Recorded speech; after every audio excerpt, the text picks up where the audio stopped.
Stéphane, je serai absent au moment de la signature du contrat de vente de ma maison. Je vais donc mandater une amie pour signer en mon nom. 2 questions. Cette procuration doit-elle être notariée? Et l'autre question, quel serait le premier ou principal avantage de la procuration notariée? La procuration n'a pas besoin d'être notariée, mais c'est le notaire qui va la préparer quand même.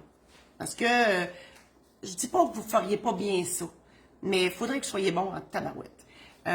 Parce qu'il faut tout mettre les détails dedans, puis tout, puis tout. Moi, j'ai un meilleur truc que ça. Oui, c'est sûr que la procuration notariée, c'est parfait. Mais moi, j'ai un autre truc qui, à mon sens, est plus transparent.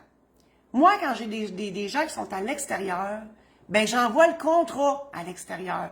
Au lieu de faire un contrat, puis de donner un chèque en blanc, entre guillemets, là, c'est pas tout à fait ça, mais tu sais, de dire à l'autre, va donc signer.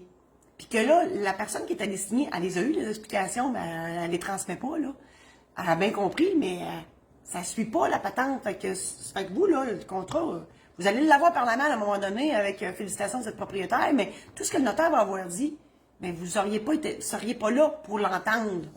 Fait que moi, j'aime bien mieux mandater un notaire, parce que oui, le contrat, faut qu'il soit signé devant un notaire. Fait qu'au lieu de mandater votre ami qui va aller signer à votre place, moi, je vais vous demander, Stéphane de Wentworth, il doit avoir des notaires là, c'est comme rien, ben, avez-vous un notaire que vous connaissez?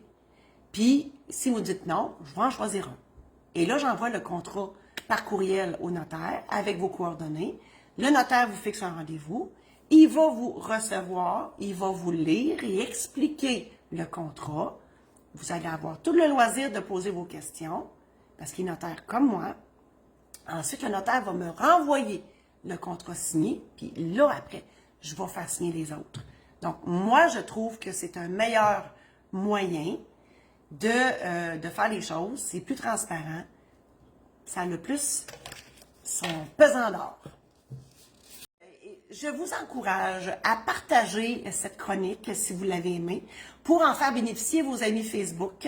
Je vous encourage aussi à vous procurer un de mes programmes en ligne si vous avez de la misère à vous faire une tête sur ma job, sur ce qu'on raconte, sur vos besoins. C'est là pour vous aider justement à vous faire une tête sur tout ça. Allez sur mon site internet marie-josée-saint-laurent.com.